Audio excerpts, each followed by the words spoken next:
आगे हमने देखा राजा साहब देश की सेवा करना चाहते थे। मिस्टर सेवक महाशय, इन लोगों के दिमाग को कुछ न पूछिए। संसार इनके उपयोग के लिए है और किसी को इसमें जीवित रहने का कोई अधिकार नहीं है। जो प्राणी इनके द्वार पर अपना मस्तक न घिसे वह अपवादी है, अशिष्ट है, राजद्रोही है। और जिस प्राणी में राष्ट्रीयता का लेश मात्र भी आभास हो, विशेषतः वह जो यहाँ कला, कौशल और व्यवसाय को पूर्ण जीवित करना चाहता हो, दंडनीय हो। राष्ट्र सेवा इसकी दृष्टि से में सबसे अधम पाप है। आपने अब मेरे सिगरेट के कारखाने की नियमावली तो देखी होगी महेंद्र। जी हाँ, देखी है। जॉन सेवक, नियमावली का निकलना कहिए कि एक सिरे से अधिकारी वर्ग की निगाहें मुझसे फिर गई। मैं उनका कृपाभाजन था। कितने ही अधिकारियों से मेरी मैत्री थी, किंतु उसी दिन से मैं की बिरादरी से टाट बाहर कर दिया गया। मेरा हुक्का पानी बंद हो गया। उनकी देखी देखी हिंदुस्तानी हुक्काम और रईसों ने भी आनाकानी शुरू कर दी।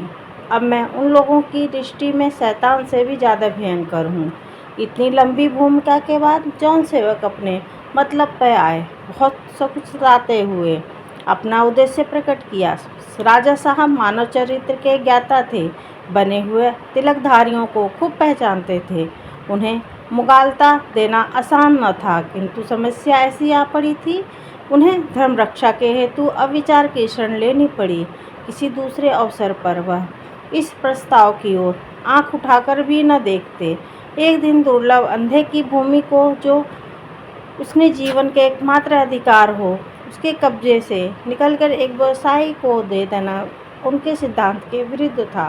पर आज पहली बार उन्हें अपने नियम को ताक पर रखना पड़ा, यह जानते हुए कि मिस सोफिया ने उनके एक निकटतम संबंधी के प्राण रक्षा की है।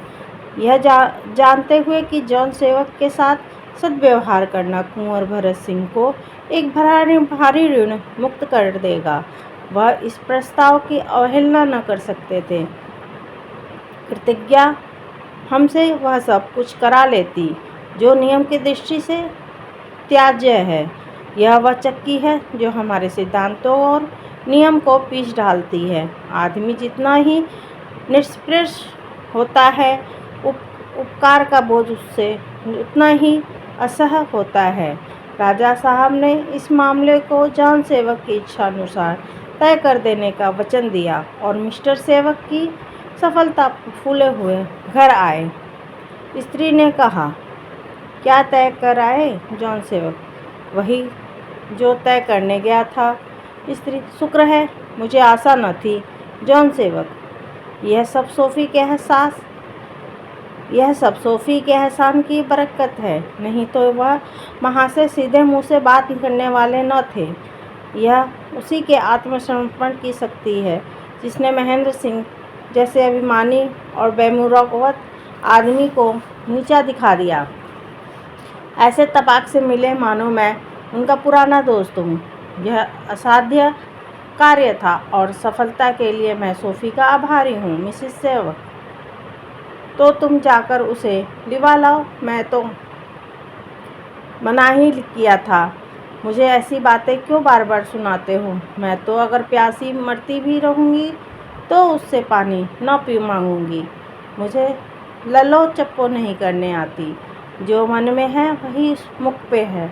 अगर वह खुदा से मुंह फेर कर अपनी टेक पर दृढ़ रह सकती है, तो मैं अपने मीमान पर दृढ़ रहते हुए क्यों उसकी खुशामद करूं? प्रभु सेवक नित्य एक बार सोफिया से मिलने जाया करता था। कुंवर साहब और विनय दोनों ही विनयशीलता और शालीनता से उन्हें मंत्रमुग्ध कर दिया था। कुंवर साहब गुणज्ञ थे। उन्होंने पहले ही दिन एक निगाह में ताड़ लिया कि वह साधारण बुद्धि का युवक नहीं है। उन पर शीघ्र ही प्रकट हो गया था कि उनकी स्वाभाविक रुचि साहित्य दर्शन की ओर है।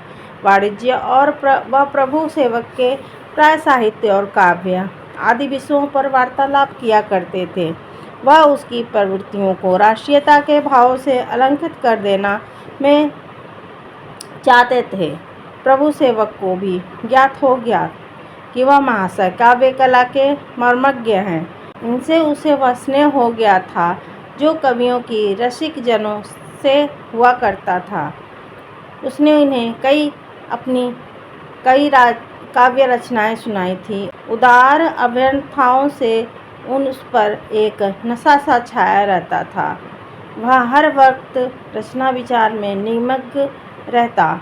यह शंका और नैराश्य जो प्राय नवीन साहित्य सेवियों को अपनी रचनाओं के प्रचार और सम्मान के विषय में हुआ करता, कुंवर साहब के प्रोत्साहन के कारण विश्वास और उत्साह के रूप में परिवर्तित हो जाता था। वही प्रभु सेवक जो अपने हफ्तों कलम न उठाता था, अब वह एक एक दिन में कई कविताएं रच डालता। उसके भावोद्गारों में सरिता के वे प्रवाह और बाहुल्य का आविर्भाव हो गया था। इस समय वह बैठा हुआ कुछ लिख रहा था। जॉन सेवक को आते देखकर वहां आया कि देखूं क्या खबर लाए हैं। जमीन से मिलने को जो कठिनाइयां उपस्थित हो रही थीं, उनसे उसे आशा हो गई कि कदाचित कुछ दिनों तक इस बंधन में न फंसना पड़े। जॉन सेवक की सफलता से यह आशा भंग कर दी। मन की इस दिशा में माता के अंतिम शब्द उसे बहुत प्रिय मालूम हुए। बोला, मामा, अगर आपका विचार है कि सोफी वहाँ निरादर और अपमान सह रही है और उकताकर स्वयं चली आवेगी, तो आप बड़ी भूल कर रही हैं। सोफी अगर वहाँ बरसों रहे तो भी वे लोग उनका गला न छोड़ेंगे। मैंने इतने उदार और शीलवान प्राणी नहीं देखे हैं। हाँ, सोफी का आत्माभिमान इसे स्वीकार न करेगा कि वह चिरकाल तक उनके आतिथ्य और सज्जनता का उपयोग करे। इन 2 सप्ताहों में वह जितनी क्षीण हो गई है, उतनी महीनों बीमार रहकर भी न हो सकती थी। उसे संसार के सब सुख प्राप्त हैं, किंतु जैसे कोई शीत प्रधान देश का पौधा उष्ण देश में जाकर अनेकों यत्न करने पर भी दिन दिन सूखता जाता है, वैसे ही उसकी दशा हो गई है। उसे रात दिन वही चिंता पर्याप्त हो रहती है कि कहाँ जाऊँ, क्या करूँ। अगर अपने जल्द उन्हें वहाँ से बुला न लिया तो आपको पछताना पड़ेगा। वह आजकल बौद्ध और जैन धर्मग्रंथों को देखा करती है और मुझे आश्चर्य न होगा अगर वह हमसे सदा के लिए छूट जाए।